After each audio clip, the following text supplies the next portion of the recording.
Okay, so tonight, let's dive into something that's both captivated and spooked people for centuries, right? Yeah. The blood moon. It's definitely one of those things that makes you stop and look up. You know that incredible sight? I mean, the moon, usually so silvery, right? And then suddenly, bam, it turns this deep, almost unsettling red. It's definitely unsettling if you don't know what's going on. Yeah, exactly. And, it's enough to make anyone wonder, like, what's happening up there, you know? We got some cool info from a space website and some other interesting research about blood moons. And what's fascinating is that this isn't like some supernatural event or anything. It's pure physics. Just this really cool cosmic dance between the sun, the earth, and the moon. So we all know a little something about blood moons already from, just kind of growing up and hearing about them. But for this deep dive, can you break it down? Like what's really going on up there? Absolutely. So basically, we're talking about a total lunar eclipse. The Earth slides right between the sun and the moon, and our planet's shadow completely covers the moon's surface. So it blocks the sun's light. And you might think this would just make the moon go dark, right? Yeah, seems logical. But here's where it gets really cool. Instead of vanishing, the moon takes on this eerie red hue. Right. That's because some of the sunlight is actually being filtered through the Earth's atmosphere. It bends around the edges of our planet and acts like a giant lens, basically. Wow. And the colors that make it through the most, those reddish wavelengths. So we're seeing the moon bathed in this, like, filtered sunset, sunrise kind of glow. Exactly. And the next chance you'll have to see this for yourself is March 13th and 14th, 2025. Oh, wow, coming up. If you're lucky enough to be in the right spot, you can catch it firsthand. And while it's a visual spectacle, astronomically, there's no difference between a blood moon and a regular total lunar eclipse. It's simply how we perceive those filtered colors. Right, it's all about how we see it. Speaking of seeing it, you mentioned those reddish hues. What makes some blood moons look redder than others? Is it always the same shade? That's a great question, and it has everything to do with what's happening in our own atmosphere. Things like pollution, dust from volcanic eruptions. They can all impact how much light gets through and what color it appears to us looking at the moon. Think about how different a sunset can look depending on the conditions that day. Right? Oh, sure. It's the same idea with the blood moon. Wow, that's really cool. I'd never considered that connection before, but I can definitely see how that would work. So it's not just a simple case of eclipse equals red moon. There's a whole spectrum of possibilities. Precisely. And that's part of what makes studying these events so fascinating. It's amazing how something that seems so far away is still so connected to our own planet. But it's not just the science that's captivating, right? I mean, historically, blood moons have really sparked the imagination. Absolutely. Imagine, like, you're living centuries ago, and you don't have the scientific understanding of what's happening. The moon, this constant in the night sky, suddenly turns blood red. It's no wonder that blood moons, like, popped up in myths and legends across different cultures. Yeah, it's like a primal instinct to try to make sense of the unknown. And what's more unknown than the night sky, right? So what kinds of stories did people tell about blood moons? Were they all rooted in fear, or did some cultures see it differently? It's interesting.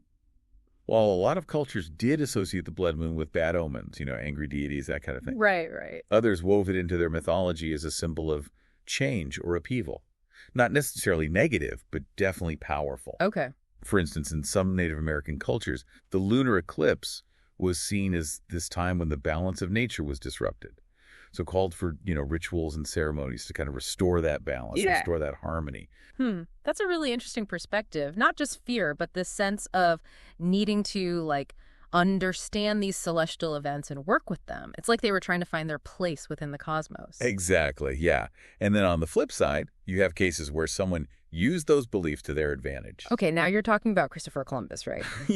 I read that he used a blood moon prediction to get out of a tight spot. You're right on the money. So it's 1504, and Columbus and his crew are stranded in Jamaica. They'd worn out their welcome with the native Arawak people. To put it mildly, there were some cultural misunderstandings. Yikes. That sounds like a recipe for disaster. It was. The Arawak stopped providing them with food, and Columbus and his crew are in a dire situation, facing starvation. But then Columbus has this idea. He consults his almanac, this book that predicted astronomical events, and he realizes a total lunar eclipse, a blood moon, was about to occur. Now that's some serious forward thinking. Did he see that as a chance to, like, try to mend relations with the Arawak? Well, not quite. Columbus knew the Arawak. They had strong beliefs tied to the moon. So instead of mending relations, he decided to use their beliefs to his advantage. Okay, yeah, that sounds a little bit more on brand for Columbus, to be honest. So how did he pull it off? He went to the Arawak leaders and basically told them his god was angry. Uh-oh. Angry they weren't helping. And he claimed his god would turn the moon red as a sign of his displeasure. You've got to admire the audacity. Did the Arawak believe him? So Columbus's son Ferdinand, he actually wrote about the event. He described how as the eclipse began and the moon turned red, the Arawak were terrified.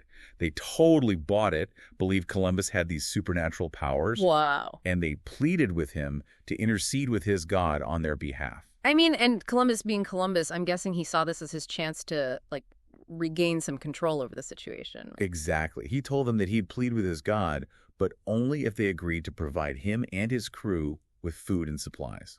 And the Arawak, desperate to appease this apparently all-powerful god, they agreed immediately.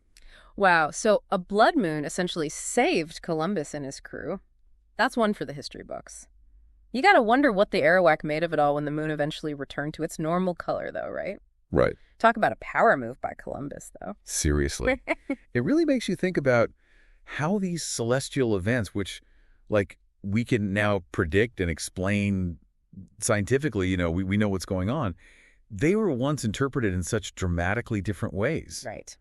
I mean, imagine looking up at a blood moon and believing it was a sign of an angry god. Right. It puts a whole new perspective on our place in the universe, doesn't it? It really does. It's like, for all our scientific knowledge, there's still this, element of awe and wonder when it comes to the cosmos. We're understanding more and more about the mechanics of how these events work, like with the blood moon and the way light filters through our atmosphere. But there's still so much out there that we don't know. Absolutely, and I think that's what continues to fascinate us, isn't it?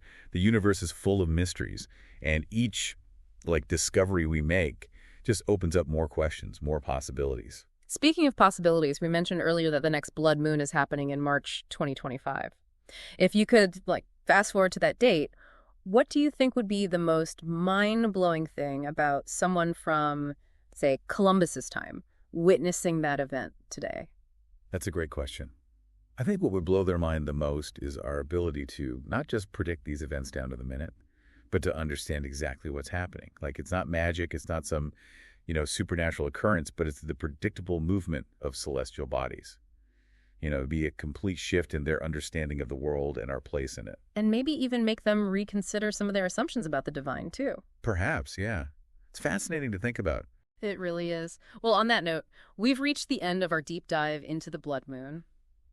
Hopefully you've gained a new appreciation for this celestial phenomenon, from the science behind its eerie glow to its fascinating role in history. And who knows, maybe this has sparked some curiosity about what other secrets the universe might be hiding. If you do happen to catch that next blood moon in 2025, we'd love to hear about it. Share your experience with us on social media. Until next time, keep looking up and stay curious.